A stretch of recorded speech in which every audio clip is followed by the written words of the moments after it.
हालचाल। तो सबसे पहले तो मैं आप सबका स्वागत तो आप सबके अपने यूट्यूब चैनल पे। तो आज की वीडियो में हम स्टार्ट करेंगे क्लास 10 का new chapter that is called quadratic equation. सबसे पहले मैं आपको बताता हूँ कि इस चैप्टर में हमें कौन कौन से टॉपिक को स्टडी करना है। टोटल आपके 4 टॉपिक्स हैं। जो आपका फर्स्ट टॉपिक है वो है हमारा general equation of quadratic equation, मतलब क्वाड्रेटिक इक्वेशन की जनरल इक्वेशन क्या होती है और किस इक्वेशन को हम देखेंगे तो हम डायरेक्टली बोलेंगे कि हमारा क्वाड्रेटिक इक्वेशन है। और देन जो आपका सेकंड टॉपिक है कि हम रूट्स को फाइंड आउट करेंगे बाय यूजिंग प्राइम फैक्टराइजेशन, मतलब जो आपको एक क्वाड्रेटिक इक्वेशन गिवन होगी तो उसके वेरिएबल के हम वैल्यू को कैसे फाइंड आउट करेंगे। तो आपका जो फर्स्ट मेथड है वो है हमारा प्राइम फैक्टराइजेशन, और प्राइम फैक्टराइजेशन आप ऑलरेडी स्टडी करके आ चुके हो। They are also known as splitting the middle term. और जो आपका थर्ड टॉपिक है वो है हमारा क्वाड्रेटिक फॉर्मूला। क्वाड्रेटिक फॉर्मूला आपका टॉपिक डिलीटेड है बट उसको डायरेक्टली बोला गया है कि nature of the roots. But nature of the roots को फाइंड आउट करने के लिए आपको सबसे पहले क्वाड्रेटिक फॉर्मूला को ही समझना पड़ेगा। तो इसलिए यहाँ पर मैं आपको क्वाड्रेटिक फॉर्मूला भी समझाऊंगा और देन उसके बेस पर हम कैसे वेरिएबल के नेचर को फाइंड आउट करते हैं, देन हम उसको स्टडी करेंगे। तो आपके ये टोटल 4 टॉपिक्स है जो आपको इस चैप्टर में स्टडी करते हैं। तो स्टार्ट करते हैं। The first topic, the what is the general equation of quadratic equation. तो सबसे पहले मैं आपको बताता हूं कि what is the general equation of quadratic equation, because आपने 9th क्लास में चैप्टर पढ़ा होगा पॉलिनोमियल, जिसमें आपने टाइप्स ऑफ पॉलिनोमियल पढ़े थे on the basis of their degree, linear polynomial, quadratic polynomial, cubic polynomial, by quadratic polynomial. तो यहाँ पर आपकी जो जनरल इक्वेशन है क्वाड्रेटिक इक्वेशन की वो है हमारी ax² plus bx plus c बराबर 0। अगर मैं 0 को हटा दूं तो ये बन जाती है हमारी क्वाड्रेटिक पॉलिनोमियल। बट अगर मैं किसी भी इक्वेशन को इक्वेट कर दूं 0 के तो वो हमारी बन जाती है क्वाड्रेटिक इक्वेशन। क्वाड्रेटिक इक्वेशन मतलब एक ऐसी इक्वेशन जिसमें वेरिएबल की हाईएस्ट पावर कितनी होगी, 2 होगी। और यहाँ पर आपके ए बी सी क्या है, A B C are known as constant coefficient of x² x and constant term. ये आपको जनरल इक्वेशन याद रखनी है, हमेशा याद रखना है कि एक ऐसी इक्वेशन जिसमें वेरिएबल की हाईएस्ट पावर 2 अगर प्रेजेंट होगी तभी वो हमारा क्वाड्रेटिक इक्वेशन कहलाएगा। अगर इससे हायर पावर अगर कंसीडर करेंगे तो देन वो हमारा क्वाड्रेटिक इक्वेशन नहीं होगी। जैसे फॉर एग्जांपल यहाँ पर हमने एक इक्वेशन लिखी 4x² प्लस 2x प्लस 9, एक इक्वेशन लिखी हमने x³ plus 4x² plus 8 is equal to 0, और थर्ड हमने इक्वेशन लिख दी कि x³ प्लस 4x प्लस 8 बराबर 0, और देन आपने एक इक्वेशन लिख दी x plus 8 is equal to 0। अगर मैं यहाँ पर एक देखूं और बोलूं कि इसमें से हमारी कौन सी इक्वेशन क्वाड्रेटिक इक्वेशन है और कौन सी नहीं है, तो यहाँ पर आप सीधा इसको रिलेट करोगे कि अगर जिसमें x² वाली टर्म होगी वही हमारा कहलाएगा क्वाड्रेटिक इक्वेशन। x² के अलावा अगर कांस्टेंट टर्म या फिर उससे लोअर वैल्यू x वाली टर्म अगर ना भी हो तब भी चलेगा, बट हायर पावर आपकी x² से ज्यादा नहीं होनी चाहिए। तो जिस करके ये हमारा क्वाड्रेटिक इक्वेशन है। अगर मैं यहाँ पर देखूं तो x² वाली टर्म है बट इसके अलावा भी एक x³ वाली टर्म है, तो जिस करके ये हमारा क्वाड्रेटिक इक्वेशन नहीं है। यहाँ पर भी x³ है तो ये भी नहीं है, यहाँ पर हमारा x² टर्म है ही नहीं, तो जिस करके ये भी हमारा क्वाड्रेटिक इक्वेशन नहीं है। तो मतलब जो आपकी फर्स्ट एक्सरसाइज जो आपकी बेस्ड है उसमें आपको इसी से क्वेश्चन आपको पूछे जाएंगे कि बताइए कि आपकी क्वाड्रेटिक इक्वेशन है या नहीं। तो मतलब ऐसे भी आपको क्वेश्चन आ सकता है कि आपको एक क्यूबिक या फिर आपको क्वाड्रेटिक लेफ्ट हैंड साइड और राइट साइड में कोई एक वैल्यू दे रखी है और देन आपको उसको पहले कन्वर्ट करना है इस फॉर्म में, देन उसके बाद आपको बताना है कि हमारा क्वाड्रेटिक इक्वेशन है या नहीं। तो मतलब ये था हमारा एक सिंपल कंसेप्ट कि व्हाट इज क्वाड्रेटिक इक्वेशन और what is the general equation of quadratic equation. तो आपको हमेशा याद रहेगा कि हमारा क्वाड्रेटिक इक्वेशन क्या होगी, x² plus bx plus c, और जिसमें a की वैल्यू कभी 0 नहीं होनी चाहिए। बिकॉज अगर ये टर्म आपकी 0 हो गई तो दैट मींस ये आपका लीनियर पॉलिनोमियल बन जाएगा, ये आपका क्वाड्रेटिक इक्वेशन हट जाएगी। तो इसलिए x² के साथ लगने वाला कोएफिशिएंट कभी भी 0 नहीं होने चाहिए। इसके अलावा x वाली टर्म या तो कांस्टेंट टर्म अगर आपकी 0 है तो डजंट मैटर, आपका सिर्फ x वाली टर्म आपकी प्रेजेंट होनी चाहिए, तभी हम उसको क्या बोलेंगे, क्वाड्रेटिक इक्वेशन बोलेंगे। जो आपका नेक्स्ट टॉपिक है वो है हमारा आपको रूट्स फाइंड आउट करने होंगे क्वाड्रेटिक इक्वेशन के by using prime factorisation method, और they are also known as using the splitting the middle term. Paper में आपको स्प्लिटिंग द मिडिल टर्म लिखा नहीं आएगा, वहां पर ये लिखा आएगा कि find the roots by using prime factorization, या फिर सिंपल भी लिखा सकता है find the value of x। तो आपको वहां पर चॉइस होगी कि आप कौन सा मेथड वहां पर लगाने वाले हो। तो यहाँ पर आपको दोबारा रिवाइज करवाते हैं कि हम प्राइम फैक्टराइजेशन की मेथड से हम इसकी x की वैल्यू को कैसे फाइंड आउट करेंगे। सबसे पहले सपोज आपको एक क्वाड्रेटिक इक्वेशन दे रखी है, तो x² वाली टर्म को हम कांस्टेंट से क्या करेंगे, मल्टीप्लाई करेंगे। तो 6 इंटू x² क्या बन गया, 6x² बन गया। तो यहाँ पर आपको 6x² बनाना है विद द हेल्प ऑफ 5। तो सबसे पहले आपने 6 के क्या निकालने हैं, प्राइम फैक्टर्स निकालने हैं। तो यहाँ पर आप लिखोगे 2 3 6 3 1 3। अब यहाँ पर आपको ऐसे पेयरिंग करनी है कि मल्टीप्लाई करके आपका 6x² बन जाए और ऐड करके आपका 5x बन जाए। और अगर आप ध्यान से देखोगे तो 2 3 जा 6 और 2 + 3 5, तो यहाँ पर लिख सकते हैं 2x और 3x, और यहाँ पर लिख सकते हैं 2x × 3x। तो ये पेयरिंग हमारी सही बन रही है। तो अब इसी को हम क्या कर देंगे, मिडिल वाली टर्म को स्प्लिट कर देंगे दो पार्ट्स में। तो x² + 2x + 3x + 6, इन दोनों में आपका क्या कॉमन आ रहा है x, तो अंदर बचेगा आपका x + 2। यहाँ पर आपका 3 कॉमन आ रहा है, तो अंदर क्या बचा x + 2, होल कॉमन आपका क्या आ रहा है x + 2, और यहाँ पर आपने क्या निकाल दिया x + 3। अब इसको एक एक करके क्या करोगे, इक्वेट करेंगे जीरो के, जिससे हम रूट्स की वैल्यू को फाइंड आउट करेंगे। तो एक x आ गया आपका -2 और एक x आ गया आपका -3। तो मतलब ऐसे आप easily by using prime factorisation method से आप रूट्स को फाइंड आउट कर सकते हो। ये तो हमने एक सिंपल क्वेश्चन को सॉल्व किया by using prime factorisation method. अब यहाँ पर आपको टोटल 5 टाइप के क्वेश्चन आ सकते हैं by using prime factorisation method, जिसकी मैंने वीडियो ऑलरेडी अपलोड कर दी है। अगर आपने वो 5 टाइप्स अभी तक नहीं सीखे हैं तो इस वीडियो का लिंक आप इस वीडियो की डिस्क्रिप्शन से ले सकते हैं, जिससे आपको पता चल जाएगा कि कौन से वो 5 टाइप के क्वेश्चन है जिससे वो आप सॉल्व कर सकते हो by using prime factorisation method. जो आपका सेकंड मेथड है जिससे आप रूट्स को फाइंड आउट कर सकते हो वो है हमारा क्वाड्रेटिक फॉर्मूला। सपोज आपको एक क्वाड्रेटिक इक्वेशन दे रखी है ax² + bx + c = 0। सबसे पहले आपने क्या किया, इसको कंपेयर किया आपकी जनरल इक्वेशन से और a b c को विद साइन कन्वेंशन आपने वैल्यू निकाल ली। यहां पर आपने सबसे पहले एक पैरामीटर निकालना है, दैट इज कॉल्ड डिस्क्रिमिनेंट। अब ये डिस्क्रिमिनेंट किसके बराबर होगा, ये बराबर होगा b² - 4ac के। अब ये d जब तक आप नहीं निकालोगे आप फर्दर सॉल्व नहीं कर सकते। तो यहां पर आपका d आपने वैल्यू डाली b² - 4ac। अब यहां पर आपके 3 केसेस राइज हो सकते हैं, यहां तो d 0 आएगा, यहां तो d की वैल्यू 0 से बड़ी आएगी, यहां तो d की वैल्यू 0 से छोटी आएगी। और इसी से ही आप डिफाइन कर सकते हो उस इक्वेशन का नेचर ऑफ द रूट्स। अगर आपका d 0 आ जाता है, यहां पर वैल्यू पुट अप करने से 0 आ जाता है, तो मतलब वो किस टाइप के रूट्स दे रहा है, वो हमको दे रहा है 2 इक्वल रियल रूट्स। जब आपकी d की वैल्यू 0 से बड़ी आएगी मतलब पॉजिटिव आएगी, तो यहां पर आपको रूट्स मिलेंगे 2 रियल डिस्टिंक्ट रूट्स। डिस्टिंक्ट का मतलब होता है डिफरेंट, अलग अलग। और अगर आपकी d की वैल्यू लेस देन 0 आ गई तो आप सीधा लिख दोगे no real roots. No real roots में आप फर्दर सॉल्व नहीं करोगे, वहीं पर आप स्टॉप कर दोगे। बट जब d की वैल्यू 0 आ जाए या तो 0 से बड़ी आ जाए तो देन आप उसके रूट्स को फाइंड आउट कर सकते हो। तो इन दो केसेस के लिए आप एक फॉर्मूला अप्लाई करोगे, वो हमारा फॉर्मूला क्या है, x = -b ± √d whole divided by 2a। तो रिमेंबर ये फॉर्मूला आपका तब अप्लाई होगा जब d की वैल्यू 0 या फिर d की वैल्यू 0 से बड़ी या फिर 1 2 3 पॉजिटिव वैल्यू आएगी। अगर d की वैल्यू नेगेटिव आ जाए तो दैट मींस आपका रूट्स आपके फाइंड आउट नहीं हो सकते, रियल रूट्स आपके फाइंड आउट नहीं हो सकते, तो आप वहीं पर स्टॉप कर दोगे। और ये फॉर्मूला आप कब लगाओगे, जब आपका नेचर ऑफ द रूट्स क्या होगा, आइदर वो आपका इक्वल रूट्स होगा या फिर वो डिस्टिंक्ट रूट्स होगा। तो ये चीज आप हमेशा याद रखना, ये आपका फॉर्मूला तब लगेगा जब आपको nature of the roots find out करने के लिए बोलेंगे। तो ये तो हो गया आपका क्वाड्रेटिक फॉर्मूला। अब यहाँ पर आपको नेचर भी बता देता हूं। अब जो आपका नेक्स्ट जो आपका मोस्ट इंपोर्टेंट टॉपिक है वो है हमारा nature of the roots by using quadratic formula.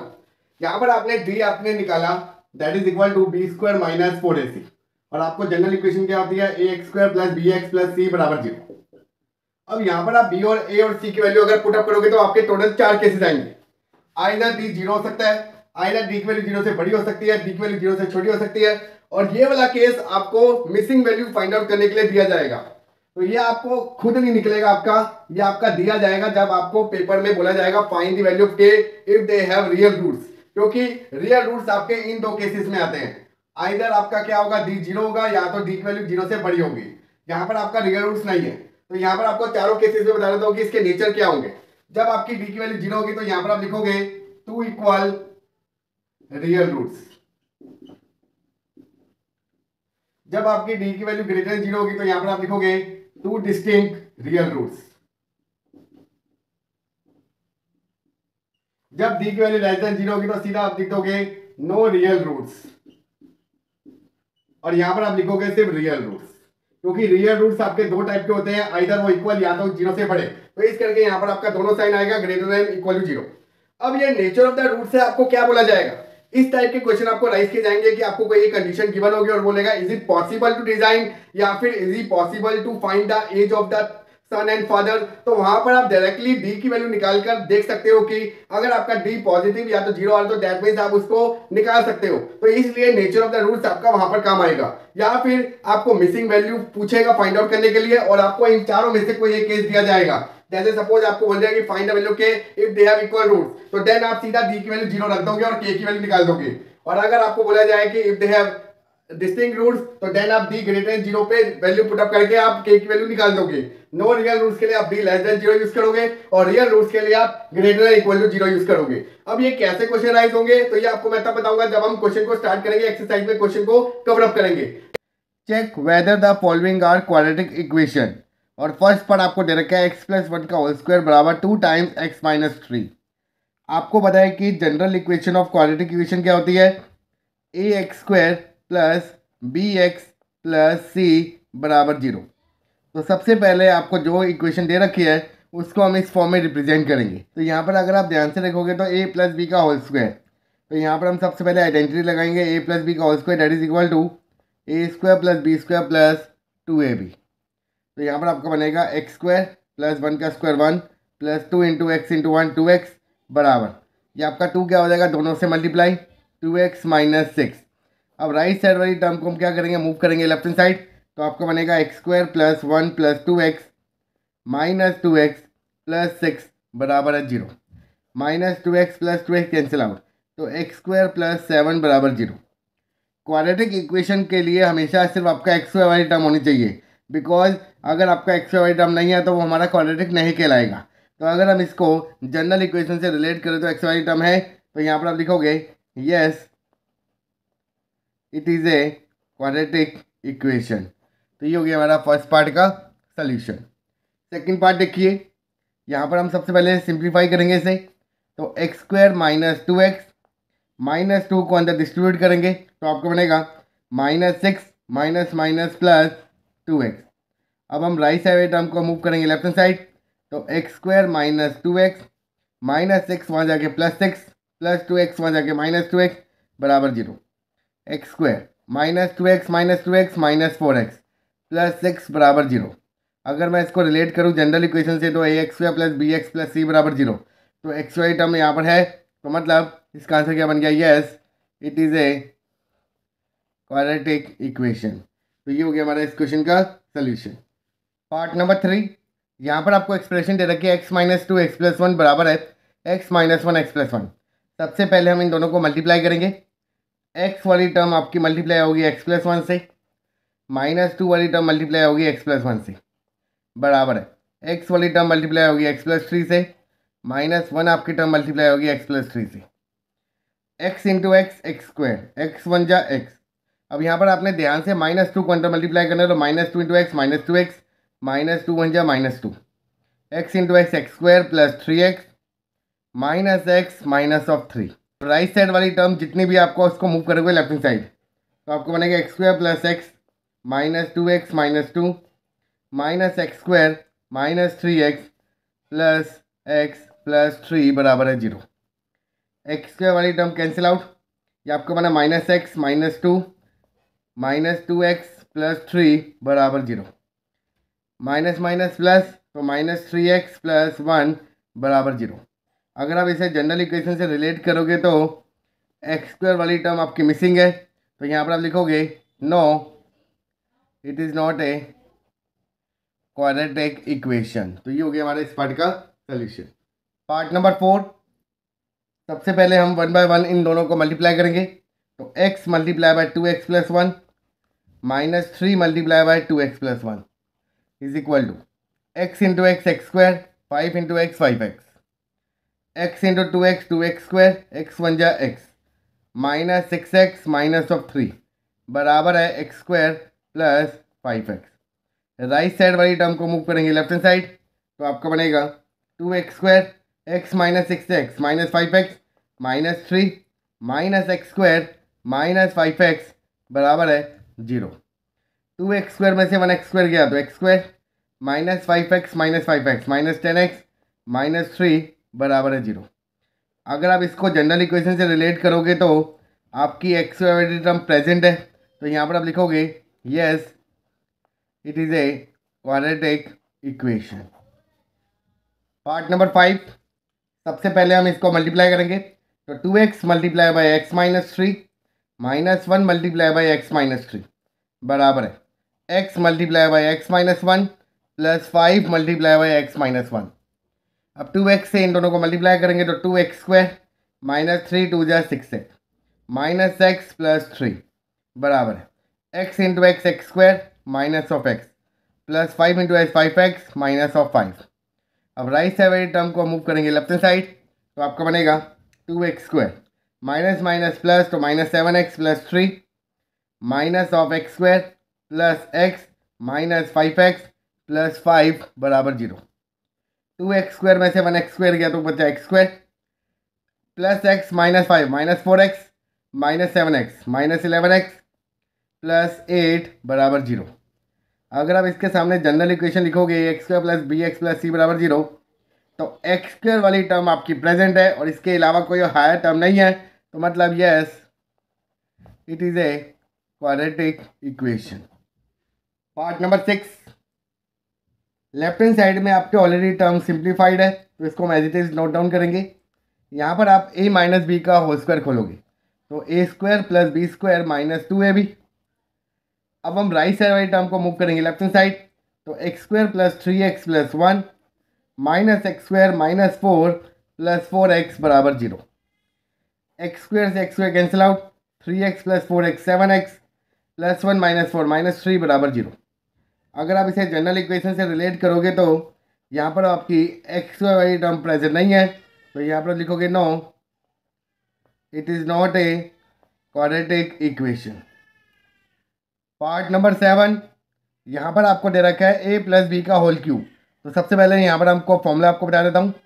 तो A cube plus B cube plus 3a square B plus 3b square है। यहाँ पर हम इसी फॉर्मूले को यहाँ अप्लाई करेंगे तो आपका बनेगा एक्स क्यूब प्लस 2 का cube 8 plus 3x square multiply by 2 plus 3 multiply bye 2 का स्क्वायर इंटू एक्स बराबर है 2x स्क्वायर से मल्टीप्लाई करेंगे तो 2x cube minus of 2x, तो x cube plus 8 plus 6x square plus 2 का square 4 4 here 12x।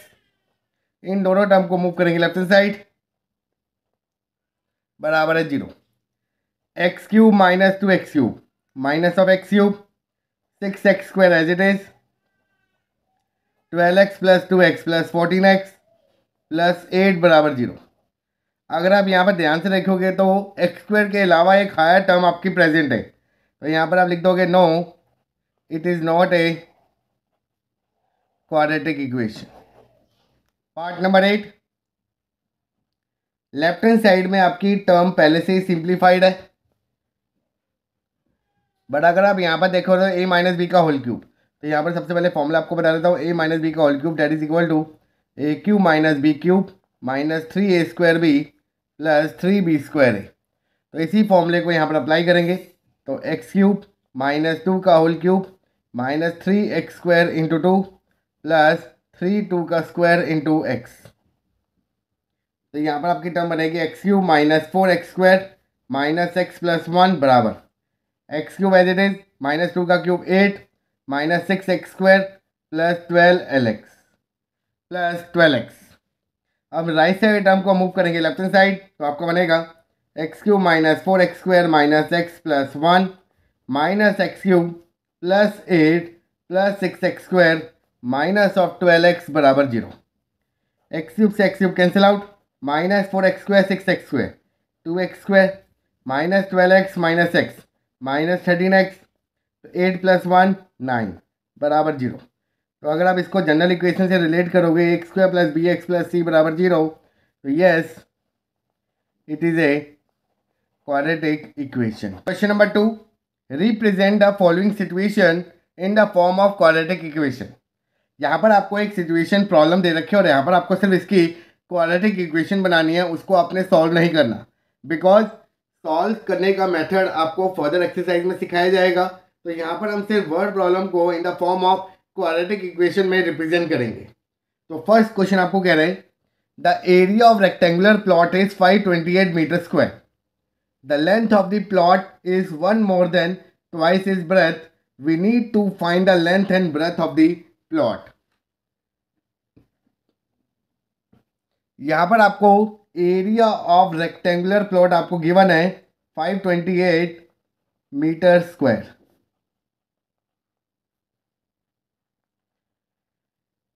The length of the plot is 1 more than twice is breadth, मतलब length आपकी totally किस पे depend है, ब्रेथ पे। तो यहां पर आप लेट करोगे, लेट द ब्रेथ को आपने मान लिया x मीटर। तो अगर आपकी ब्रेथ x मीटर है तो लेंथ क्या होगी, यहां पर आपको बोला गया है कि the length of the plot is 1 more than twice of it breadth. दोबारा यहां पर समझाया तो ये कैसे बनाया हमने, the length of the plot is 1 more than twice it breadth, और ब्रेथ को अगर आप x मानोगे तो लेंथ क्या बन गया, 1 मोर देन मतलब प्लस, और twice of breadth 2 times x। तो ये आपकी इन टर्म ऑफ x आपकी लेंथ ऑफ ब्रेथ बन गई। अब यहाँ पर आपको एरिया ऑफ रेक्टेंगुलर प्लॉट दे रखा है 528। आपको बताया कि एरिया ऑफ रेक्टेंगल क्या होता है, लेंथ इंटू ब्रेथ। एरिया की जगह आप पुट करोगे 528, लेंथ की जगह आप पुट करोगे 1 + 2x, और ब्रेथ की जगह आप पुट करोगे x। इन दोनों को मल्टीप्लाई करो तो x बन जाए x + 2x² बराबर है 528। अब 2x² + x - 528 बराबर है 0, और ये आपकी बन गई क्वाड्रेटिक इक्वेशन। बिकॉज अगर आप इसको जनरल इक्वेशन से कंपेयर करोगे तो आपका रिप्रेजेंटेशन बन रही है। तो यही आपको इक्वेशन ट्रांसफॉर्म करनी थी। यहाँ पर आप अभी x और y की वैल्यू को फाइंड आउट नहीं कर सकते, बिकॉज अभी आपको इसको फाइंड आउट करने के मेथड अभी नहीं बताए हैं, उसको हम स्टडी करेंगे एक्सरसाइज 4.2 में। Question number 2, the product of 2 consecutive positive integer is 306, we need to find the integer. यहाँ पर आपको एक वर्ड आया कॉन्जिकेटिव। कॉन्जिकेटिव का मतलब होता है कि साथ साथ वाले, जैसे 1 2 2 3 4 5 7 8, तो ये हमारे कॉन्जिकेटिव पॉजिटिव इंटीजर है। तो यहाँ पर आपने लेट कर लिया, let the 2 consecutive positive integer be x and x + 1। Because अगर सपोज x आपका 5 है तो अगला नंबर क्या होगा, 5 + 1 6। तो ऐसे ही आप एक नंबर बना सकते हो x और एक x + 1। अब यहाँ पर आपको अकॉर्डिंग टू क्वेश्चन कह रहा है the product of 2 consecutive positive integer, मतलब x × x + 1 बराबर है 306 के। अब इसको सिंप्लीफाई करेंगे तो x × x x², x बन जाए x बराबर है 306 + 306 को मूव करेंगे लेफ्ट हैंड साइड, तो आपका बनेगा -306 बराबर 0। तो ये आपकी बन गई quadratic equation for this situation. तो ये हो गया हमारा पार्ट नंबर 2 का solution. Question number 3, Rohan mother is 26 older than him, the product of their ages 3 years from now will be 360, we would like to find Rohan present age. तो यहां पर आपने लेट कर लिया, let the present age of Rohan को मान लिया आपने x ईयर। अगर रोहन की एज अभी x ईयर है तो रोहन मदर एज क्या है, वो 26 ओल्डर देन हिम है। तो Rohan mother age is x + 26 year. ये कहाँ पर लिखा है, यहाँ पर the Rohan mother is 26 years older than him, मतलब रोहन से रोहन की मदर 26 साल क्या है, बड़ी है। तो ये तो आपकी बन गई इन टर्म ऑफ x दोनों की वैल्यू। अब यहाँ पर आपको बोल रहा है the product of their age is 3 years from now. 3 years from now मतलब 3 साल बाद, 3 years फ्रॉम नाउ। अगर आज रोहन की एज अगर x ईयर है तो 3 साल बाद रोहन की एज कितनी होगी, x + 3 years होगी। और रोहन की मदर एज में भी क्या हो जाएगी, 3 साल इंक्रीज हो जाएगी। तो x + 26 में हम 3 साल को ऐड ऑन कर देंगे तो आपका बनेगा x + 29 years।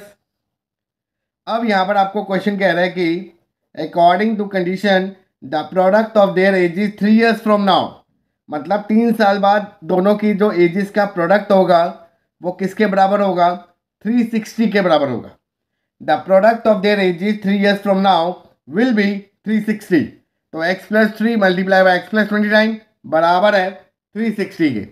अब इसको हम सिंप्लीफाई करेंगे तो यहाँ पर आप लिखोगे x × x x², 3 × x 3x, 29 × x 29x, और 29 इंटू 3 प्लस 360 वहाँ जाके -360 बराबर है 0। तो X square plus 29 plus 3 32x plus 3 9 जा 27 3 2 जा 6 87 माइनस ऑफ 360 बराबर है 0।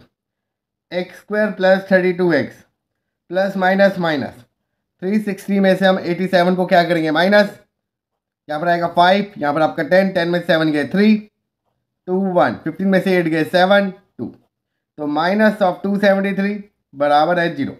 तो ये आपकी बन गई quadratic equation for this situation. Question number 4, A train travel A distance of 480 kilometre eight uniform speed. If the speed had been 8 km per hour less, then it would have taken 3 years more to cover the same distance. We need to find the speed of the train. कभी भी train वाला question आए इन term of distance, speed और time, तो आपने सबसे पहले तीनों के वेरिएबल को लेट करना है। यहाँ पर आपको डिस्टेंस गिवन है 480 kilometre. A train travel A distance of 480 kilometre uniform speed, तो मतलब स्पीड आपकी क्या है x किलोमीटर पर आवर, और टाइम कितना लग रहा है t आवर्स। अगर मैं इस तीनों कंडीशन को इन टर्म रिलेशन से फाइंड आउट करें तो आपको पता है कि स्पीड किसके बराबर होती है, डिस्टेंस अपॉन टाइम। स्पीड आपके पास है x, डिस्टेंस है आपके पास 480 अपॉन t। यहाँ पर आपको फाइंड आउट करना है स्पीड, तो मतलब हम टाइम की value in term of speed find out कर लेंगे। तो इन दोनों को हमने रेसिप्रोकल किया, तो यहाँ पर क्या बन गया, t बराबर है 480 अपॉन x।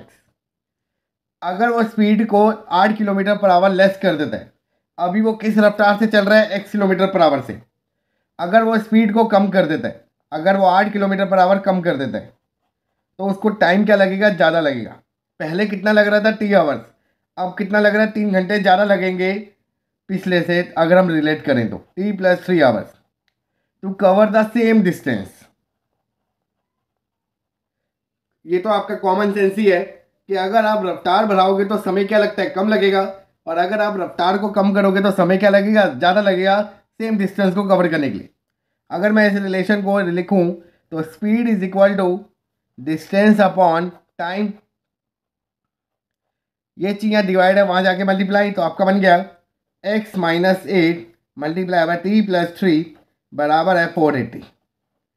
अब यहाँ पर आपके दो वेरिएबल आ गए, स्पीड आ गई और आपका टाइम आ गया।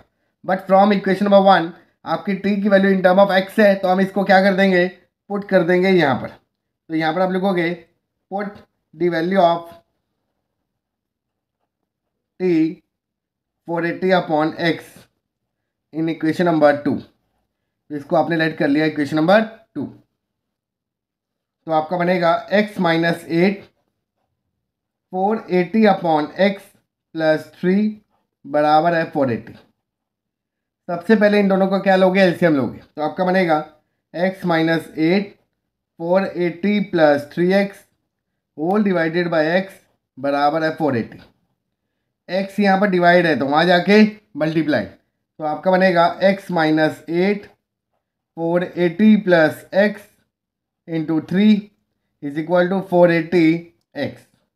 इन दोनों को मल्टीप्लाई करेंगे तो 480x - 8 × 480 + 3x² - 24x बराबर है 480x। 480x से 480x कैंसिल आउट, तो यहाँ पर आपकी इक्वेशन बनी 3x² - 24x - 8 × 480 बराबर है 0। तीनों टर्म आपकी 3 की मल्टीपल है, तो 3 आपका कॉमन आया, तो x² - 8x - 8 × 160 बराबर है 0। तो x² - 8x - 16 8 जा 128 0 = 0। तो ये आपकी बन गई quadratic equation for this situation. तो ये हो गया हमारा इस क्वेश्चन का सोल्यूशन। क्वेश्चन नंबर 1 आपको कह रहे हैं find the roots of the quadratic equation by factorisation, और आपको फर्स्ट पार्ट दे रखा है x² - 3x - 10 = 0। फैक्टराइजेशन मीन्स मतलब यहाँ पर आपको इसके रूट्स फाइंड आउट करने हैं by using splitting the middle term. तो यहाँ पर हम सबसे पहले इक्वेशन को लिखेंगे x² - 3x - 10 बराबर है 0। रूल क्या होता है हमारा, जो हायर कॉफिशिएंट होती है x² वाली टर्म, इसको हम कांस्टेंट से मल्टीप्लाई करेंगे, तो आपका बनेगा -10x²। अब सबसे पहले हम 10 के फैक्टर्स फाइंड आउट करेंगे। 2 5 जा 10, 5 1 जा 5। अब यहाँ पर रूल क्या होता है कि आपको ऐड करके बनाना है -3x और मल्टीप्लाई करके आपको बनाना है -10x²। और पेयरिंग आपके भाई इसी से बन सकती है 2 और 5। तो आपको पता है कि अगर मैं 2x में -5x करूँगा तभी तो मेरा -3x बनेगा, और 2x को अगर मैं -5x से मल्टीप्लाई करूँगा -10x² बन जाएगा। तो मतलब ये हमारे दो फैक्टर्स बन गए। तो यहाँ पर आप लिखोगे x² -5x plus 2x -10 is equal to 0। अब यहाँ पर आपके 4 टर्म आ गई, तो हम दो का ग्रुपिज्म बनाएंगे। तो इन दोनों में आपका टर्म कौन सा कॉमन आ रहा है? x। तो x -5, इन दोनों में आपका +2 कॉमन आ रहा है। x -5 बराबर है 0। होल टर्म आपकी कौन सी कॉमन आ रही है? x -5। तो अंदर आपकी कौन सी टर्म बची है? x +2 बराबर है 0। अब इन दोनों टर्म को 1 बाय 1 हम 0 के इक्वेट करेंगे। तो एक x की वैल्यू आ गई आपकी 5 और एक x आ गया आपका -2। तो ये हो गया हमारा फर्स्ट पार्ट का सोल्यूशन। पार्ट नंबर 2, यहाँ पर आपको दे रखा है 2x² प्लस x -6 बराबर है 0। सबसे पहले आपने क्या किया? 2x² वाली टर्म को -6 से मल्टीप्लाई किया, तो आपका बन गया -12x²। अब 12 के हम फैक्टर्स निकालेंगे। 2 6 जा 12, 2 3 जा 6, 3 1 जा 3। अब यहाँ पर आपको मल्टीप्लाई करके बनाना है -12x² और ऐड करके आपको बनाना है +x।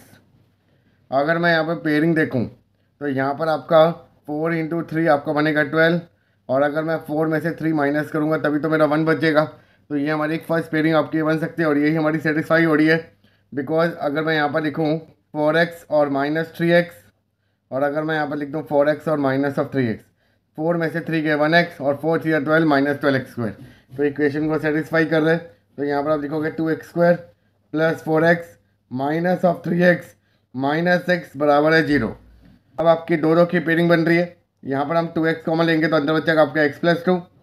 इन दोनों में आपका दोनों नेगेटिव टर्म कॉमन आ रही है और 3 कॉमन आ रहा है, तो अंदर आपको बच गया x +2 बराबर है 0। होल टर्म आपकी x +2 कॉमन आ रही है, तो अंदर आपका क्या बचेगा? 2x -3 बराबर है 0। तो x +2 बराबर 0 और एक आपका बन गया 2x -3 बराबर 0। तो x की वैल्यू आ गई आपकी -2 और एक x आ गया आपका 3/2। तो ये हो गया हमारा इस क्वेश्चन का सोल्यूशन। पार्ट नंबर 3, इस क्वेश्चन को आप ध्यान से समझना।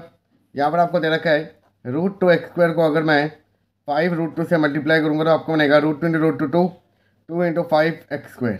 तो यहाँ पर आपको बनेगा 10x²। 10 के अगर आप फैक्टर्स निकालोगे तो आपको बनेगा 2 5 जा 10, 5 1 जा 5। वो कौन से दो नंबर्स होंगे जिसको हम ऐड करेंगे तो आपका 7x बनेगा और मल्टीप्लाई करके आपका 10x² बनेगा। तो अगर आप यहाँ पर ध्यान से देखोगे 2 5 जा 10 और 2 + 5 7, तो यहाँ पर आप लिखोगे 2x और यहाँ लिखोगे 5x, यहाँ लिखोगे 2x और यहाँ लिखोगे 5x। तो आपकी इक्वेशन सेटिस्फाई हो रही है। अब इसी टर्म को यहाँ पर हम ब्रेक करेंगे मिडल टर्म को। तो √2x² plus 2x plus 5x plus 5√2 बराबर है 0। अब कभी भी यहाँ पर रूट वाली टर्म हो तो इसको रूट की फॉर्म में ब्रेक करो। कैसे? √2x² प्लस 2 कैसे बना होगा? जब मैं √2 को √2 से मल्टीप्लाई करूँगा तभी तो मेरा 2 बनेगा, और यहाँ पर आप एज इट इज रहने दोगे 5x प्लस 5√2 बराबर है 0। बिकॉज √2 को √2 से मल्टीप्लाई करोगे तो आपका क्या बन जाता है? 2 बन जाता है। अगर आप ध्यान से रखोगे तो √2 आपका कॉमन आ रहा है, एक x कॉमन आ रहा है, तो अंदर आपका बच गया x प्लस √2। यहाँ पर अगर आप ध्यान से रखोगे 5 आपका कॉमन आ रहा है, तो अंदर आपको बचेगा x प्लस √2 बराबर है 0। तो x प्लस √2 आपका होल कॉमन आया, अंदर आपको बच गया √2x प्लस 5 बराबर है 0। इधर आपका x प्लस √2 बराबर 0 हो गया, या फिर √2x प्लस 5 बराबर 0 हो गया। तो x की वैल्यू बन गया आपकी -√2 और एक x आपका बन गया -5/√2। तो ये हो गया हमारा इस क्वेश्चन का सोल्यूशन। पार्ट नंबर 4, यहाँ पर आपको एक टर्म क्या दे रखे हैं फ्रैक्शन में, तो बच्चा कंफ्यूज होता है कि हम इसको कैसे सॉल्व करें। जो भी टर्म आपकी फ्रैक्शन में है तो उसी टर्म से हम बोथ साइड मल्टीप्लाई कर देंगे। तो सपोज आपने हर एक टर्म को 8 से मल्टीप्लाई कर दिया,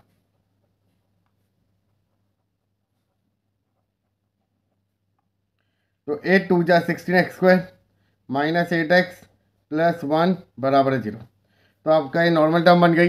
अब हम 16x² को 1 से मल्टीप्लाई करेंगे तो आपका क्या आएगा? 16x²। 16 के आपने फैक्टर्स निकाले, 2 8 जा 16, 2 4 जा 8, 2 2 जा 4, 2 1 जा 2। यहाँ पर आपको मल्टीप्लाई करके 16x² बनाना है और ऐड करके आपको -8x बनाना है। तो अगर आप ध्यान से देखो 4 4 जा 16, तो यहाँ पर हम लिखेंगे -4x और माइनस क्यों लिखा, बिकॉज यहाँ पर आपको -8x बनाना है। दोनों टर्म के आपके साइन सेम हो गए तभी तो ऐड होगा, तो इसलिए -4x और -4x को -4x से मल्टीप्लाई करोगे तभी तो माइनस माइनस प्लस 16x² आ जाएगा। तो यहाँ पर आप लिखोगे 16x² -4x प्लस 1 बराबर 0। इन दोनों में आपका क्या है तो इन दोनों में आपकी कौन सी टर्म कॉमन आ रही है 4x, तो अंदर आपको बचेगा 4x - 1। अब यहाँ पर ध्यान से देखिए, यहाँ आपका 4x पॉजिटिव है, यहाँ 4x आपका नेगेटिव है, तो इसको पॉजिटिव बनाने के लिए मैंने माइनस को कॉमन ले लिया। तो जो टर्म आपकी नेगेटिव थी वो पॉजिटिव, जो पॉजिटिव वो आपकी नेगेटिव। अब 4x - 1 होल टर्म कॉमन आ रही है, तो अंदर आपको बचेगा 4x - 1 बराबर है 0। तो 4x - 1 बराबर 0 और 4x - 1 बराबर 0। तो x की वैल्यू कितनी आ गई 1/4, यहाँ पर भी आपकी वैल्यू कितनी आ गई 1/4। तो ये हो गया हमारा इस क्वेश्चन का सोल्यूशन। पार्ट नंबर 5, यहाँ पर आपको सबसे पहले 100x² को 1 से मल्टीप्लाई करना है, तो आपको बनेगा 100x²।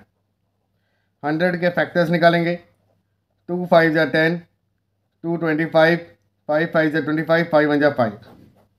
यहाँ पर आपको मल्टीप्लाई करके बनाना है 100x² और ऐड करके बनाना है आपको -20x। तो यहाँ पर अगर हम पेयरिंग बनाए तो हमारा क्या बनेगा -10x because minus minus plus 10 10 जा 100 और -10x में -10x ऐड करूँगा तभी तो मेरा -20 आएगा। तो मतलब ये इक्वेशन को क्या करेगा सेटिस्फाइड। तो यहाँ पर आप लिखोगे 100x² -10x प्लस 1 बराबर 0। इन दोनों में आपका क्या कॉमन आ रहा है 10x, तो अंदर बचेगा 10x - 1। अब यहाँ पर आपका 10x नेगेटिव है, यहाँ पर पॉजिटिव, तो -1 कॉमन लेंगे, तो 10x - 1 बराबर 0। होल टर्म आपकी 10x - 1 कॉमन आ रही है, तो अंदर क्या बचेगा 10x - 1 बराबर 0। तो 10x - 1 बराबर 0 और 10x - 1 बराबर 0। तो x वैल्यू कितनी आ गई 1/10, यहाँ पर भी x की वैल्यू कितनी आ गई 1/10। तो ये हो गया हमारा इस क्वेश्चन का सोल्यूशन। क्वेश्चन नंबर 2, जब आप एनसीईआरटी देखोगे तो वहाँ पर आपको लिखा हुआ है solve the problem of example number 1। तो यहाँ पर हम एग्जाम्पल नंबर 1 की दोनों प्रॉब्लम को सॉल्व कर रहे हैं।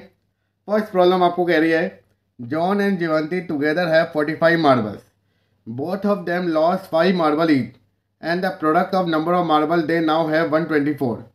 So we would like to find out how many marble they had to start with. यहाँ पर आप लिखोगे number of marble John had x और number of marble जीवंती is equal to 40 minus x। अब बच्चे कहेंगे सर यहाँ 40 - x है, क्योंकि दोनों को मिलाकर टोटल 45 मार्बल्स है। अगर इसके बाद x है और इसके बाद 45 - x है, तो दोनों को ऐड करोगे तभी तो हमारा 45 आएगा। तो इसलिए अगर हमने एक को x मान लिया तो दूसरा क्या बन गया 45 - x बन गया। अब both of them loss 5 marble each, तो यहाँ पर आप लिखोगे number of marble left with John when he lost 5 marble. पहले कितने थे x, अब उसमें से 5 कम हो गए, तो अब कितने बचे x - 5। तो number of marble left with Jivanti when he also lost 5 marble, तो 45 - x माइनस ऑफ 5, तो आपका क्या बन गया 40 - x। अब अकॉर्डिंग टू कंडीशन वो क्या कह रहा है कि जब वो दोनों 5 मार्बल को खो देते हैं तो उन दोनों का प्रोडक्ट किसके बराबर हो जाएगा 124 की। तो यहाँ पर आप लिखोगे according to question x - 5 bracket 40 - x बराबर है 124 के। जब वो 5 मार्बल को खो देगा तब उन दोनों का प्रोडक्ट किसके बराबर होगा 124 के। तो इन दोनों को मल्टीप्लाई करेंगे, तो सबसे पहले x आपका मल्टीप्लाई होगा 40 - x से, देन आपका 5 मल्टीप्लाई होगा 40 - x से बराबर है 124। 40x - x² माइनस 5 4 जा 20 200 माइनस माइनस प्लस 5x बराबर है 124।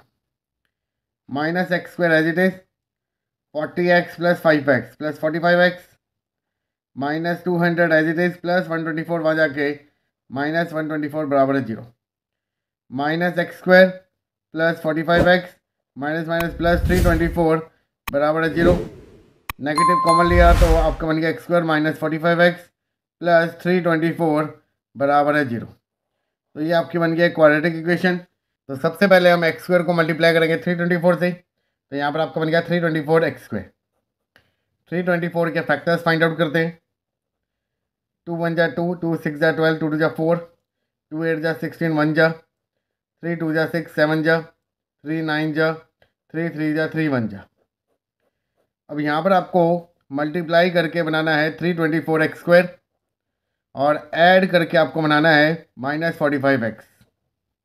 तो यहाँ पर हम पेयरिंग बनाएंगे। 2 2 जा 4, 4 9 जा 36 और 3 6 9, 36 और 9। तो यहाँ पर हम लिखें अगर -36 और -9x तो आपको बनेगा -45x और -36x को अगर मैं -9x से मल्टीप्लाई करूँगा तो माइनस माइनस प्लस 324x²। तो ये हमारी पेयरिंग बन गई। तो यहाँ पर आप लिखोगे x² minus 9x minus 36x plus 324 बराबर है 0। x को बनाया तो x माइनस 9 माइनस 36 को बनाया तो अंदर बचा आपका x माइनस 9 बराबर है 0। तो x माइनस 36 और x माइनस 9 बराबर 0। तो एक x की वैल्यू आ गई 36 और एक x आ गया आपका 9। तो दोनों वैल्यू को हम 1 बाय 1 पुटअप करेंगे। तो फर्स्ट केस जब हमारा x क्या होगा 36, तो जॉन के पास कितने मार्बल होंगे 36 मार्बल और जीवंती के पास कितने मार्बल होंगे 45 माइनस 36 तो 9 मार्बल्स। सेकंड केस अगर मैं x9 ले लेता हूँ तो अगर जॉन के पास अगर 9 मार्बल होंगे तो जीवंती के पास कितने हो जाएंगे 45 माइनस 9 36 मार्बल। तो ये हो गया हमारा पार्ट नंबर 1 का solution. Part number 2, a cottage industry produces a certain number of toys in a day. The cost of product of each toy was found to be 55 minus the number of toys produced in a day. On a particular day, the total cost of the production was rupees 750. We would like to find out the number of toys. तो question क्या कह रहा है कि cottage industry है जिसमें आपके daily कुछ टॉयज बन रहे हैं और जो इसकी कॉस्ट है प्रोडक्शन की वो क्या है 55 रुपीज़ माइनस है नंबर ऑफ टॉयज से, और जो टोटल कॉस्ट आपके प्रोडक्शन की है वो कितनी है 750। तो यहाँ पर हम सबसे पहले ऐड करेंगे द नंबर ऑफ टॉयज को आपने क्या मान लिया x, और जो आपकी कॉस्ट ऑफ ईच टॉय है वो किसके बराबर है 55 minus the number of toys produce in A that day. तो टोटल फेयर कैसे निकलती है, टोटल फेयर ऑफ प्रोडक्शन किसके बराबर होगी number of toys multiply by cost of each toy. अब ये कैसे बनी एग्जाम्पल से समझाता हूँ। सपोज आप मार्केट में पेन लेने गए और आपने 10 पेन खरीदे, आपने शॉपकीपर को 100 रुपीज़ दिए और एक पेन आपका 10 रुपये था, तो आपने क्या किया कॉस्ट को नंबर ऑफ क्वांटिटी से मल्टीप्लाई कर दिया जिससे आपकी टोटल कॉस्ट आ गई। अब उसी फॉर्मूले को यहाँ पर हम रिलेट करते हैं। टोटल फेयर ऑफ प्रोडक्शन किसके बराबर होगी नंबर ऑफ आर्टिकल को मैं उसके कॉस्ट ऑफ ईच आर्टिकल से मल्टीप्लाई करूँगा तभी तो टोटल कॉस्ट आएगी। और टोटल फेयर ऑफ प्रोडक्शन कितनी है आपकी 750, नंबर ऑफ टॉयज कितने हैं x और ये कितने हमारा 55 माइनस एक्स। तो ये आपकी कंडीशन बन गई। अब इन दोनों को सॉल्व करेंगे 750 बराबर है 55x माइनस ऑफ x²। इन दोनों को मूव करेंगे लेफ्ट हैंड साइड तो आपको बनेगा x² माइनस 55x प्लस 750 बराबर है 0। अब हम इसके फैक्टर्स फाइंड आउट करेंगे। तो यहाँ पर हम सबसे पहले 750 के वैल्यूज़ फाइंड आउट करते हैं। 2 3 जा 6, 2 7 जा 14, 2 5 जा 10, 5 7 जा 35, 5 5 जा 25, 5 1 जा 5, 5 5 25, 5 3 जा 3 1 जा। तो यहाँ पर हम पेयरिंग बनाएंगे 2 5 जा 10, 10 3 जा 30 और 5 5 जा 25। अगर आप इन दोनों को ऐड करोगे तो आपका 55 बन रहा है। तो यहाँ पर आप लिखोगे x² minus 30x minus 25x plus 750 बराबर है 0। इन दोनों में आपका कॉमन आ रहा है x, तो अंदर बचा आपका x माइनस 30 माइनस 25 कॉमन आया तो अंदर बचा आपका x माइनस 30 बराबर है 0। तो x माइनस 25 x माइनस 30 बराबर है 0। तो एक x आ गया आपका 25 और एक x आ गया आपका 30। तो यहाँ पर आपको निकालने थे नंबर ऑफ टॉयज, तो इधर आपका आंसर आएगा 25 या फिर आपका आएगा 30। तो ये हो गया हमारा इस क्वेश्चन का solution. Question number third, find the number whose sum is 27 and product is 182। यहाँ पर आपको नंबर फाइंड आउट करना है। तो यहाँ पर आपने लेट किया, let the number be x. वो क्या कहना चाह रहा है कि find the number whose sum is 27 and the product is 182। तो यहाँ पर आपका दो नंबर का सम कितना है 27।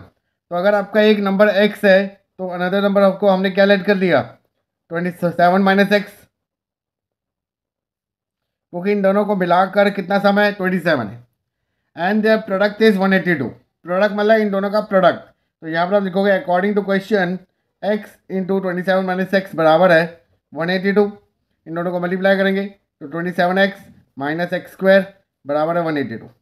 इन दोनों को मूव किया राइट हैंड साइड तो आपको बना x square minus 27x plus 182 बराबर है 0। 182 के फैक्टर्स फाइंड आउट करेंगे। 9 जा 1 जा 7 1 जा 3 जा 13 1 जा, तो 14 13, बिकॉज 14 13 को ऐड करोगे तभी आपका 27 बनेगा। तो यहाँ पर लिखोगे X square minus 14x minus 13x plus 182 बराबर है 0। एक्स कॉमन आया तो x माइनस 14 माइनस 13 कॉमन आया तो x माइनस 14 बराबर है 0। तो एक x आ गया आपका 13 और एक x आ गया आपका 14। तो ये दोनों हो गए हमारे आंसर, बिकॉज अगर वन नंबर अगर 13 होगा तो दूसरा क्या बन गया 14, और अगर पहला नंबर 14 है तो दूसरा क्या बन गया 13। तो ये हो गया हमारा इस क्वेश्चन का solution. Question number 4, find two consecutive positive integer sum of whose square is 365।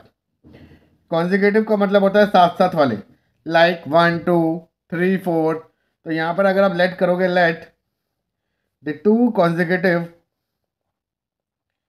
Positive integers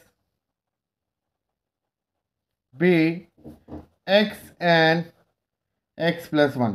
because अगर आप x वाले 2 डालोगे तभी तो वो नेक्स्ट नंबर 3 आएगा। अब उसने बोला सम ऑफ हु स्क्वायर, सम मतलब प्लस, हु स्क्वायर मतलब दोनों नंबर का स्क्वायर, इसके बराबर है 365 के। तो ये बन गया आपकी equation according to their condition. अब हम इसको सिंप्लीफाई करेंगे तो X square as it is, यहाँ पर हमारा फॉर्मूला लगा A square plus B square plus 2ab बराबर है 365। 360 में मूव करेंगे left hand side, X square 2x square plus 2x minus 364 बराबर है 0। 2 कॉमन आया तो आपका बना 182 बराबर है 0। अभी आपने प्रीवियस क्वेश्चन में 182 के फैक्टर्स निकाले थे 13 एंड 14। अब वहाँ पर तो हमने ऐड किया था, यहाँ पर हम सब्ट्रैक्ट करेंगे बिकॉज यहाँ पर आपको 1 बनाना है। तो यहाँ पर आप बनाओगे x square plus 14x minus 13x minus 182 बराबर है 0। इन दोनों में क्या कॉमन आ रहा है x, तो अंदर बचेगा आपका x प्लस 14। इन दोनों में आपका माइनस 13 कॉमन आया तो x प्लस 14 बराबर है 0।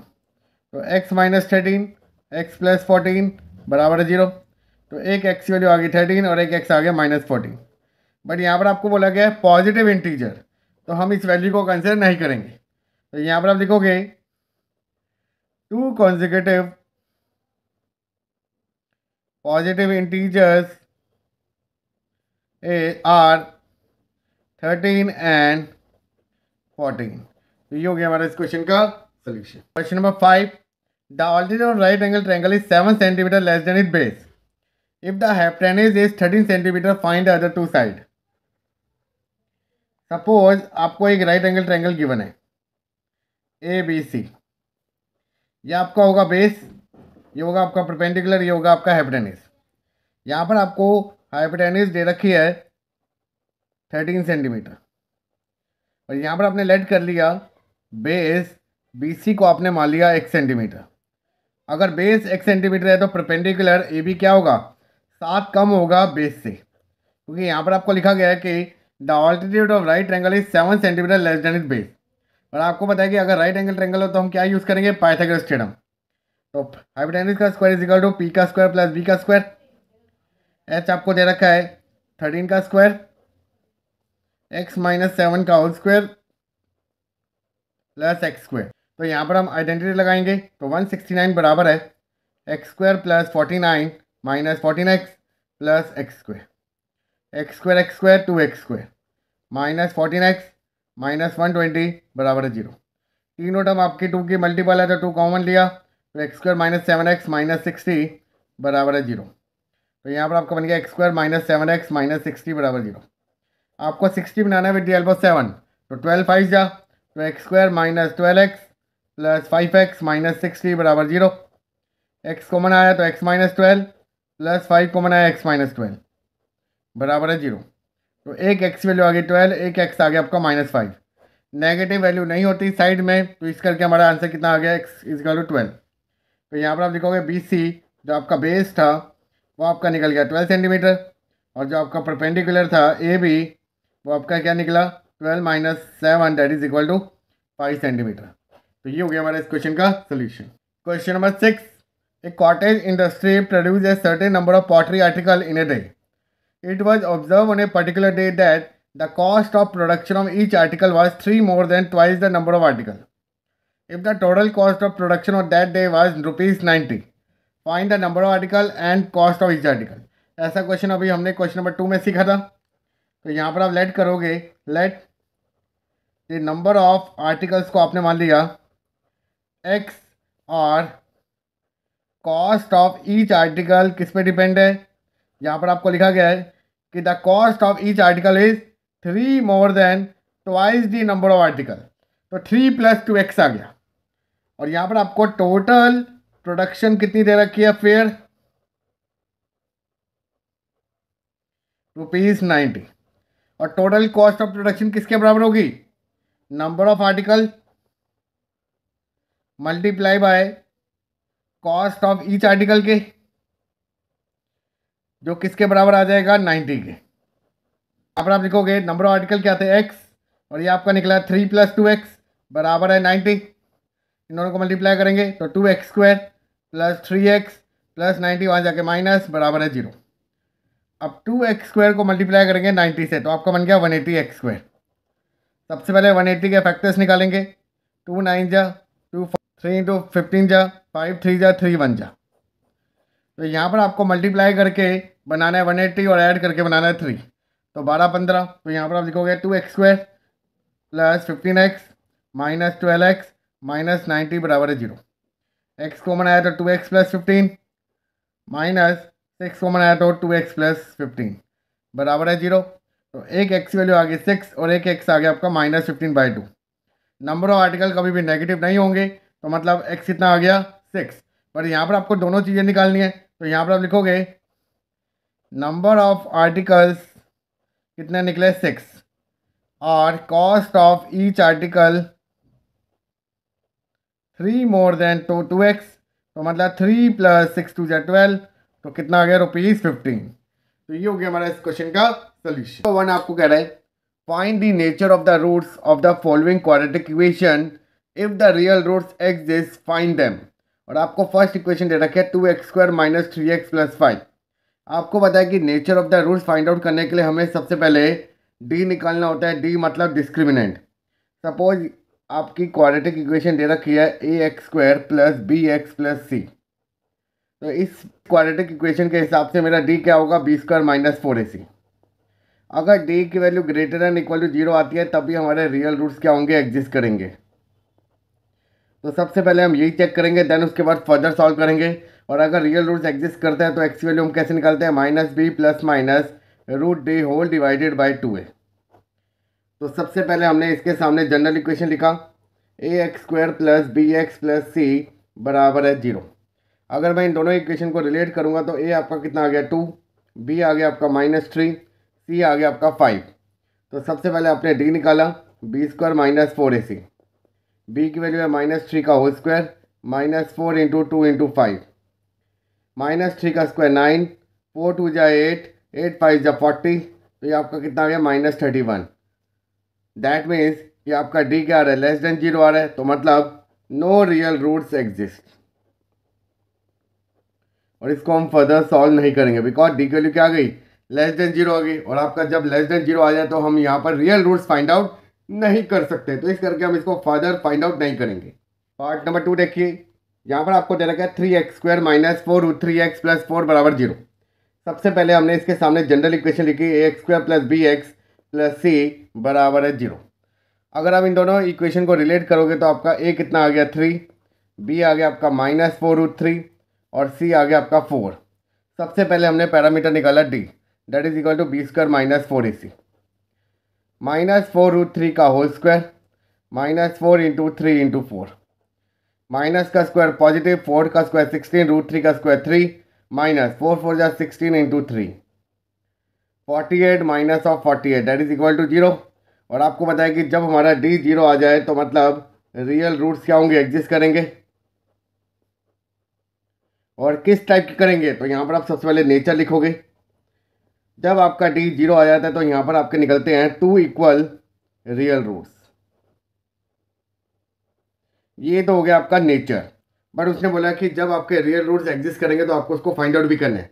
तो यहाँ पर हम फॉर्मूला यूज़ करेंगे x is equal to minus b plus minus root d whole divided by 2a। तो minus of minus 4√3 plus minus √0 whole divided by 2 3 जा 6, minus minus plus 4√3 plus minus 0 upon 6। अब बच्चे यहाँ पर सोचते हैं कि प्लस माइनस 0 तो मतलब एक ही वैल्यू निकलेगी, नहीं, यहाँ पर आपको दोनों केसेस लेके चलना है। पहले प्लस 0 करेंगे फिर माइनस 0 करेंगे। तो यहाँ पर आप लिखोगे first case x is equal to 4√3 plus 0 upon 6, तो ये आपका बन गया 4√3 by 6 that is equal to 2√3 by 3। Second case x is equal to 4√3 minus 0 upon 6, तब भी आपका वैल्यू क्या आएगा 4√3 बाई 6, तो आंसर कितना आ गया 2√3 बाई 3। तो ये हो गया हमारा इस क्वेश्चन का सोल्यूशन। यहाँ पर आपको दे रखा है 2x² माइनस 6x प्लस 3 बराबर 0। सबसे पहले हमने उसके सामने जनरल इक्वेशन लिखी। जब आप इन दोनों को रिलेट करोगे तो कितना आ गया 2, b आ गया आपका -6 और c आ गया आपका 3। d आप सबसे पहले फाइंड आउट करोगे b² माइनस 4ac। b की वैल्यू आपको दे रखा है -6 का whole square minus 4 into 2 into 3, 6 का स्क्वायर 36 माइनस 4 2 जा 8 8 3 जा 24, तो यहाँ पर आपका कितना आ गया 12। मतलब d की वैल्यू क्या बन गई, ग्रेटर देन 0 बन गई। और अगर आपका d की वैल्यू ग्रेटर देन 0 है तो मतलब रियल रूट्स क्या होंगे, एग्जिस्ट करेंगे। तो सबसे पहले यहाँ पर हम नेचर लिखेंगे। आपको पता है कि जब आपकी d की वैल्यू ग्रेटर देन 0 हो तो यहाँ पर आपका नेचर क्या होगा, 2 डिस्टिंक्ट रियल रूट्स। डिस्टिंक्ट मतलब डिफरेंट रूट्स। तो यहाँ पर हम उसको फाइंड आउट करेंगे। तो यहाँ पर आप लिखोगे x is equal to minus b plus minus root d whole divided by 2a minus और -6 plus minus √12 whole divided by 2 2 जा 4। तो x is equal to 6 plus minus 12 को लिख सकते हैं 4 3 जा 12 अपॉन 4। तो x आ गया आपका 6 plus minus 4 is a perfect square number, तो 2 बार √3 अपॉन 4। 2 आपने ऊपर से कॉमन लिया तो अंदर के बचा 3 plus minus √3 whole divided by 4। 2 ने इसको कैंसिल आउट किया तो यहाँ पर आपकी x वैल्यू क्या बन गई, 3 प्लस माइनस √3 बाई 2। और यहाँ पर आपकी दो वैल्यू आ रही है, आइदर 3 प्लस √3 बाई 2 या फिर 3 माइनस √3 बाई 2। तो इस करके इसके दो सोल्यूशन आ गए। तो ये हो गया हमारा इस क्वेश्चन का solution. Question number 2, find the value of k for each of the following quadratic equation so that they have equal roots. यहाँ पर आपको मिसिंग वैल्यू फाइंड आउट करनी है और यहाँ पर आपको एक कंडीशन दे रखी है कि इसके इक्वल रूट्स है। इक्वल रूट्स मतलब यहाँ पर आपको डायरेक्टली गिवन है कि d बराबर 0 है, ये चीज़ आपको गिवन है। अब यहाँ पर हम इसी पैटर्न को यूज़ करेंगे और मिसिंग वैल्यू को फाइंड आउट करेंगे। आपको पता है कि d किसके बराबर होगा, b² माइनस 4ac बराबर 0। जो आपको इक्वेशन दे रखे है सबसे पहले हम उसको जनरल इक्वेशन से रिलेट करेंगे और a b c की वैल्यू को फाइंड आउट करेंगे। ax² plus bx plus c बराबर 0। अगर आपने इन दोनों को रिलेट किया तो a आपका कितना आ गया 2, b आ गया आपका k और c आ गया आपका 3। अब इन सारी वैल्यू को यहाँ पर हम पुटअप करेंगे तो यहाँ पर आपको बनेगा k² माइनस 4 इंटू 2 इंटू 3 बराबर है 0। तो k² माइनस 4 2 जा 8 8 3 जा 24 बराबर है 0। तो k² इज इक्वल टू 24। यहाँ स्क्वायर है तो वहाँ जाके क्या बन जाएगा रूट। और आपको पता है कि root always give two value positive and negative. ये आपका फाइनल आंसर है, इसको आप और सॉल्व कर सकते हो। आपको पता है कि 24 कैसे बना होगा, 4 इंटू 6 और 4 is a perfect square number, तो ये आपका बन गया प्लस माइनस 2√6। तो ये हो गया हमारा इस क्वेश्चन का आंसर। पार्ट नंबर 2, यहाँ पर आपको दे रखा है kx bracket x minus 2 plus 6 बराबर 0। सबसे पहले हम इसको ट्रांसफॉर्म करेंगे क्वाड्रेटिक इक्वेशन में, बिकॉज अभी यहाँ पर इसको सिंप्लीफाई करना पड़ेगा। तो kx आपका क्या होगा, दोनों से मल्टीप्लाई, तो kx² माइनस 2kx प्लस 6 बराबर 0। तो ये बन गया आपकी क्वाड्रेटिक इक्वेशन। और यहाँ पर भी आपको गिवन है कि d बराबर 0 because they have equal roots. तो ये चीज़ आपको गिवन है। तो सबसे पहले हमने जो आपको इक्वेशन दे रखी है उसके सामने हमने जनरल इक्वेशन लिखी और ए बी सी की वैल्यू को फाइंड आउट किया। तो A X square plus B X plus C बराबर 0। तो ए आ गया आपका के, बी आ गया आपका -2k और सी आ गया आपका 6। अब इन सारी वैल्यू को हम यहाँ पर फॉर्मूले में पुट करेंगे बिकॉज डी आपका किसके बराबर होगा, बी स्क्वायर -4ac बराबर है 0। तो -2k का whole square -4 times k into 6 बराबर 0। 4k का स्क्वायर -24k बराबर 0। अगर आप ध्यान से रखोगे दोनों में आपका 4k कॉमन आ रहा है तो अंदर क्या बचेगा, k -6 बराबर 0। आइदर 4k बराबर 0 हो सकता है या फिर k -6 बराबर 0 हो सकता है। तो एक k की वैल्यू आ गई 0 और एक आ गई 6। बट ये दोनों आंसर सेटिस्फाई करे नहीं करे आपको यहाँ पर देखना पड़ेगा। सपोज अगर हम k की वैल्यू 0 लेते हैं तो 0 इंटू 0 तो ये चीज़ हट जाएगी, तो यहाँ पर आपका ये क्या क्वाड्रेटिक कहलाएगा, नो। तो जिस करके हम k की वैल्यू को 0 नहीं लेंगे तो जिस करके यहाँ पर आपका सिर्फ एक ही आंसर बनेगा k बराबर 6। और ये वाला question maximum multiple choice question में आएगा और वहाँ पर आपको एक ऑप्शन ऐसा दिया होगा जिसमें आपके 0 और 6 दोनों लाई कर रहे होंगे। तो इसलिए गलती से आपने वो क्वेश्चन को टिक नहीं करना है बिकॉज आपका यहाँ पर एक ही आंसर बनेगा k बराबर 6। अगर यहाँ पर k नहीं होता और k यहाँ पर होता और देन आपका k 0 और 6 आता देन आपके दोनों आंसर बन जाते। बट यहाँ पर आपका एक्स स्क्वायर रिमूव हो रहा है जिस करके ये आपका क्वाड्रेटिक नहीं बन पा रहा है, जिस करके हमने यहाँ पर k की वैल्यू 0 नहीं ली। तो इसलिए ये भी आपने चेक करना है कि कभी भी आपका आंसर 0 या कुछ और आ जाए तो उसको आपने अपने गिवन इक्वेशन में पुटअप करके देखना है कि क्या वो वैल्यू सेटिस्फाई हो रही है नहीं हो रही। तो ये हो गया ना हमारा सेकंड पार्ट का solution. Question number 3, is it possible to design a rectangular mango grove whose length is twice its breadth and the area is 800 meter square? If so, find its length and breadth. कभी भी paper में is it possible to design या is it possible to find the ages of friend, कभी भी ऐसा question आए तो समझ लेना कि यहाँ पर आप नेचर ऑफ द रूट्स को यूज करोगे। तो यहाँ पर आपको सबसे पहले लेट करना पड़ेगा, लेट द ब्रेथ को आपने मान लिया x मीटर, तो जो हमारी लेंथ होगी वो किसके बराबर होगी, यहाँ पर आपको लिखाया गया है कि whose length is twice of breadth. तो मतलब ये हमारी क्या बन गई, ट्वाइस 2x मीटर बन गई। अब यहाँ पर आपको दे रहा है कि एरिया कितना दे रखा है, 800 मीटर स्क्वायर। आपको पता है कि एरिया ऑफ रेक्टेंगल क्या होता है, length into breath. Area of rectangle आपको दे रखा है 800 मीटर स्क्वायर और लेंथ आपको दे रखा है 2x इंटू एक्स। तो ये आपका क्या बन गया, 2x स्क्वायर बराबर है 800। 2 यहाँ मल्टीप्लाई वहाँ जाके डिवाइड, तो x स्क्वायर आपका कितना बन गया 400 स्क्वायर है तो वहाँ जाके रूट, तो आपका बन गया +-20। और x की वैल्यू क्या आ रही है, एक पॉजिटिव भी आ रही है नेगेटिव भी आ रही है, बट नेगेटिव हम लेते नहीं है तो x की वैल्यू क्या बन गई 20 बन गई। तो मतलब यहाँ पर हम इसको कैलकुलेट कर सकते हैं। तो मतलब यस, तो यहाँ पर आप लिखोगे yes it is possible to design a rectangular mango grove जिसमें हमारी लेंथ बन गई 2 इंटू 20 40 मीटर और ब्रेथ आपकी बन गई 20 मीटर। तो ये हो गया हमारे इस क्वेश्चन का सोल्यूशन। यहाँ पर आपको डिस्क्रिमिनेट लगाने की जरूरत नहीं पड़ी बिकॉज डायरेक्टली यहाँ पर सॉल्व हो गया। तो कई बार ऐसा केसेस भी अराइज हो सकता है। Question number 4, is the following situation possible, if so determine their present age. The sum of ages of 2 friend is 20 years. 4 years ago the product of their ages in was 48। यहाँ पर आपको दो friend की edges का सम दे रखा है 20 years। तो यहाँ पर आपने लेट किया, let the present age of first friend is equal to x year और present age of second friend वो क्या बन गया हमारा 20 - x ईयर्स, बिकॉज दोनों की एजेस को मिलाकर 20 years है। तो अगर एक x ईयर है तो दूसरा कितना होगा 20 - x ईयर्स होगा। अब यहाँ पर बोला गया 4 years से गो, 4 साल पहले। तो यहाँ पर हम कंडीशन बदलेंगे, तो यहाँ पर लिखोगे 4 years से गो फर्स्ट फ्रेंड की एज कितनी होगी। अगर x अभी है तो पहले 4 साल पहले कितनी होगी, x - 4 years। और सेकंड फ्रेंड की एज कितनी होगी 20 - x में से भी हम क्या करेंगे 4 को माइनस, तो आपका बन गया 16 - x ईयर्स। अब वो कहना चाह रहा है कि 4 साल पहले इन दोनों के एजेस का प्रोडक्ट किसके बराबर होगा 48।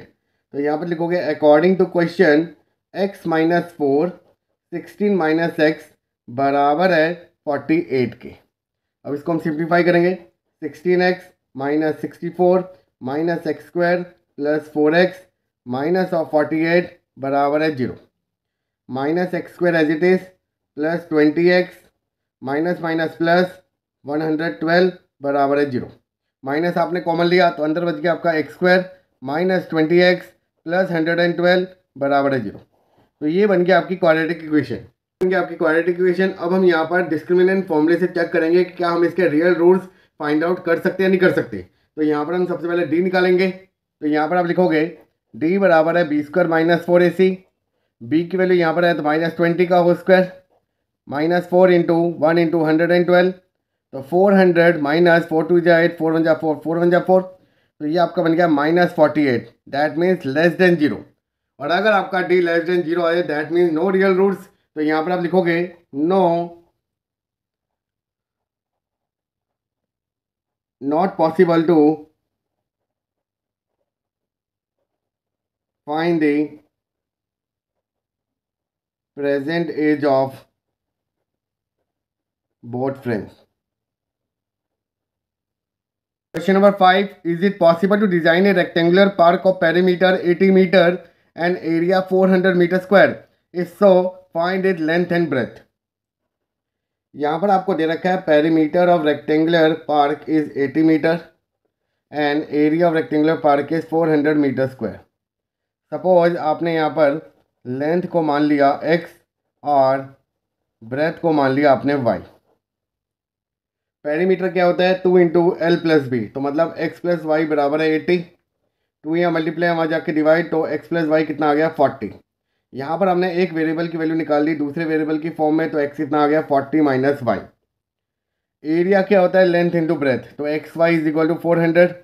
यहाँ पर हमने x की वैल्यू पुटअप कर दी जिससे हमारी पूरी equation in term of one variable आ जाएगी। तो 40 minus Y bracket y is equal to 400, तो minus Y square plus 40y is equal to 400। तो इन दोनों को वहाँ लेके जाएंगे तो आपको बनेगा Y square minus 40y plus 400 बराबर है 0।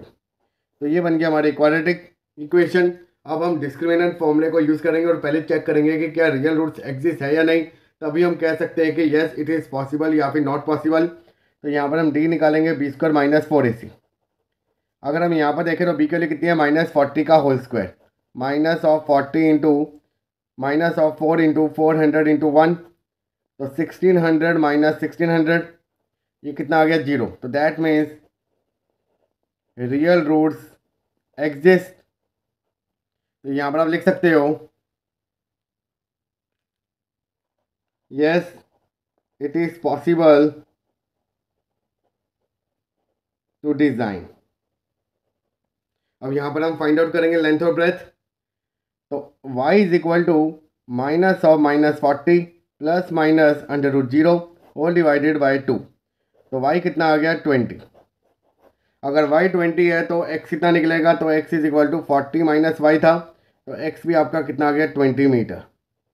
तो मतलब लेंथ भी आपकी 20 है और ब्रेथ भी आपकी 20 है। तो ये हो गया हमारा इस क्वेश्चन का सोल्यूशन।